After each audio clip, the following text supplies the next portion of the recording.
मैं पिताजी के बारे में समझने के लिए उत्सुक हूँ और मैं यह भी समझना चाहता हूँ कि एक संतान के नाते मुझे अपने माता पिता की किन अपेक्षाओं को पूरा करना है। हम उस पर भी बात करेंगे ना? हाँ बेटा, क्यों नहीं। तो चलो पहले हम पिता के बारे में विस्तार से बात करते हैं। हमने देखा था कि वात्सल्य का भाव पितृभाव है। वात्सल्य का अर्थ है समझदारी के अर्थ में संरक्षण करना। समझदारी के अर्थ में संरक्षण का अर्थ है कि मानसिकता में समझदारी स्थापित हो, उस आशय से संरक्षण करना, बौद्धिकता का भी संरक्षण करना।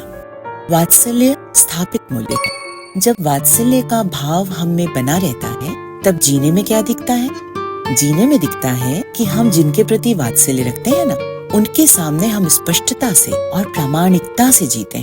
जो हमें समझ में आया है वो उसे समझाते हैं। हम उसके साथ किसी तरह का रहस्य नहीं रखते।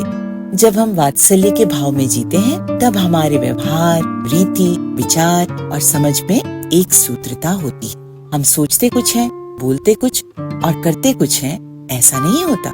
तो इसी शिष्ट मूल्य को हम सहजता कहते हैं। हाँ अध्यापिका जी, तो स्थापित मूल्य का अर्थ है कि जो भाव हम में बना रहता है। शिष्ट मूल्य वो भाव है कि जो जीने में व्यक्त होता है, ऐसा ही ना? हाँ, तो हम ये कहेंगे कि स्थापित मूल्य स्थिति के रूप में दिखते हैं तथा शिष्ट मूल्य गति के रूप में। जैसे आप में यदि कृतज्ञता का भाव स्थिति रूप में बना हुआ है तो आपके जीने में सौम्यता दिखती है।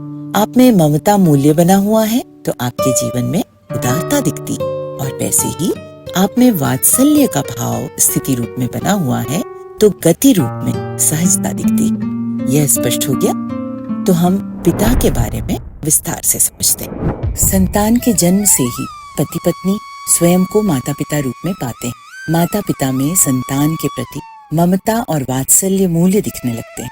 ममता का क्या अर्थ हुआ ये तो हमने देख लिया, लेकिन उसके साथ संतान का शारीरिक स्वास्थ्य बना रहे, शरीर का संरक्षण हो, ये भी देखा जाता है। संतान अपने आहार विहार में नियमित है या नहीं, उसकी पूरी दिनचर्या ठीक चल रही है या नहीं, वो अपने स्वास्थ्य के प्रति जागरूक है या नहीं, इन सब बातों का पिताजी ध्यान रखते हैं। तो पिताजी स्वास्थ्य का संरक्षण करते हैं। दूसरा, आप देखेंगे कि बालक को जहाँ से भी कुछ देखने सुनने को मिलता है, उस हर जगह से बालक तक सही भाव ही पहुँच रहे हैं या नहीं, इसका भी पिताजी बड़ी बारीकी से ध्यान रखते हैं। वो इस बात को सुनिश्चित बनाए रखते हैं कि बालक तक अच्छे और सही भाव ही पहुँचे।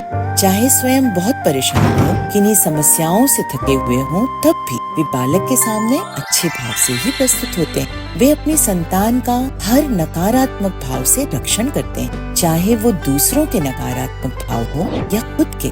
तो इस तरह से पिताजी बालक को हो रहे मूल्यों के आस्वादन का भी संरक्षण करते हैं। यह आस्वादन क्या होता है अध्यापिका जी? आस्वादन का अर्थ है स्वाद लेना। आप भौतिक वस्तुओं का भी स्वाद लेते हैं और भाव का भी स्वाद लेते ही हैं। तो बालक तक सही भाव का स्वाद पहुँचे, खराब भाव का स्वाद न पहुँचे, इस बात का ध्यान रखने को ही हम कहते हैं मूल्यों के आस्वादन का संरक्षण। ठीक है? तो जिस तरह के भावों का आस्वादन बालक में होता है, जिस तरह के व्यवहार को बालक देखता है, उसी तरह के संस्कार उसमें बनते हैं। तो बालक में सही संस्कार बने, बालक को सही यानी कि मानवीय संस्कार मिले, कोई दूषित या अमानवीय संस्कार उस तक पहुंच न पाए, गलत संस्कार बालक की मानसिकता में बैठ न जाए, इसका भी पिताजी ध्यान रखते हैं। पिताजी यह भी देखते हैं कि बालक मानवीय संस्कृति के अनुसार आगे बढ़े, बालक की मानसिकता में संस्कृति के विरुद्ध कोई बात न चली जाए, इसका भी वे ध्यान रखते हैं। यदि संस्कृति को लेकर बालक के मन में कोई प्रश्न होता है तो पिताजी उस प्रश्न का उत्तर देते हैं। तो पिताजी संस्कार और संस्कृति का भी संरक्षण करते हैं। पिताजी ये भी देखते हैं कि बालक बड़ों के साथ कैसा आचरण करता है, मित्रों के साथ कैसा आचरण करता है। जहाँ उनके बालक के आचरण में कोई गड़बड़ दिखती है, वहाँ वो वात्सल्य के भाव से बालक को समझाते हैं कि सही आचरण कैसे किया जाता है। जब बालक को किसी बड़े का भाव पहचान में न आ रहा हो और वो उनसे नाराज हो जाए, तो पिताजी समझाते हैं कि वहाँ उनका भाव क्या था। बालक दूसरों का गलत आचरण देखकर खुद ऐसा न करने लगे, इसका भी पिताजी ध्यान रखते हैं। तो गलत आचरण बालक में न आ जाए, पिताजी इस बात का भी संरक्षण करते हैं। जब बालक विद्यालय जाता है तो वहाँ वो सही शिक्षा ग्रहण कर पा रहा है या नहीं, बालक वहाँ जाकर कुछ गलत तो नहीं सीख रहा। इस बात का तो वो बहुत ध्यान रखते हैं। वो ये भी सुनिश्चित करते हैं कि बालक की शिक्षा में कोई बाधा न आए, बालक सही शिक्षा ले पाए। इसके लिए वे अपना सब कुछ न्यौछावर करने को तैयार रहते हैं। वो खुद सारे कष्ट झेलने को तैयार रहते हैं, लेकिन बालक की शिक्षा में कोई विघ्न नहीं आने देते। तो पिताजी हर तरह से अपनी सारी ताकत लगाकर बालक की शिक्षा का संरक्षण करते हैं। हाँ अध्यापिका जी, पिताजी कितनी सारी बातों का ध्यान रखते हैं। आप जितनी भी बातें बता रहे हैं, मैं उन सभी बातों को अपने जीवन में देख पा रहा हूँ। बढ़िया। और आप बड़ों के प्रति ऐसा कृतज्ञता का भाव पहचान पाए, पहले की पीढ़ी के प्रति कृतज्ञ और जिम्मेदार बन पाए, इस बात का भी पिताजी ही ध्यान रखते हैं। आप बड़े होते हैं तब आपके जीने में सभ्यता बनी रहे, आप समाज में हर जगह पर सभी के साथ अच्छे से जी पाए और समाज में कुछ अच्छा करें, यह भी पिताजी की इच्छा रहती है। आप सभ्य व्यवहार करें, जहाँ भी जाएं अपनी जिम्मेदारी को समझें और निभाएं। ऐसे संस्कार आप में हैं या नहीं, इस पर पिताजी ध्यान देते हैं। सभ्यता के मामले में जहाँ आपसे चूक होती है, वहाँ पिताजी ध्यान भी दिलाते हैं। तो पिताजी सभ्यता का भी संरक्षण करते हैं, है ना बेटा? इतना होते होते जब संतान युवा अवस्था में आ गई होती है, तब पिताजी यह भी ध्यान देते हैं कि संतान घर के कामों की जिम्मेदारी लेने लगे। जैसे आप स्वावलंबी हो पाए, यह एक जरूरी काम, इसमें आप सही ढंग से आगे बढ़ पाए और आप कहीं चोटिल न हो जाए, कहीं बड़ी गलती न कर बैठे, आपके स्वावलंबी होने में कोई समस्या न आ पड़े, इसका पिताजी खूब ध्यान रखते हैं। यदि कोई समस्या आती भी तो वे आपके साथ खड़े रहते हैं, समस्या को दूर कर देते हैं।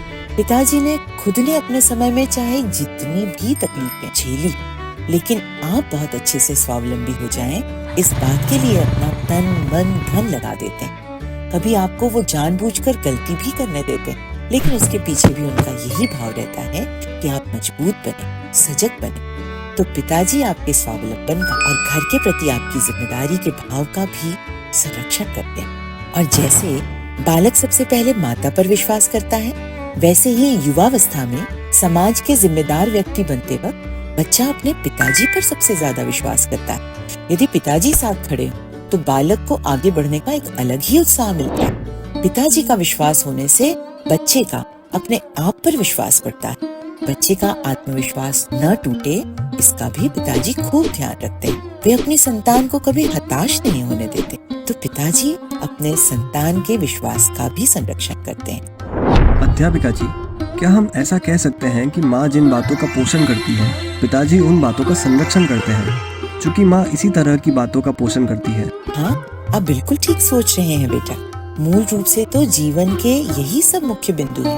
माता पिता इन्हीं बातों का पोषण और संरक्षण करते हैं। मैं फिर एक बार याद दिला दूं कि यह काम माता पिता दोनों करते हैं। प्रधानता यह होती है कि माता पोषण प्रधान है और पिता संरक्षण प्रधान, लेकिन पिताजी भी पोषण करते हैं और माता संरक्षण भी करती ही है।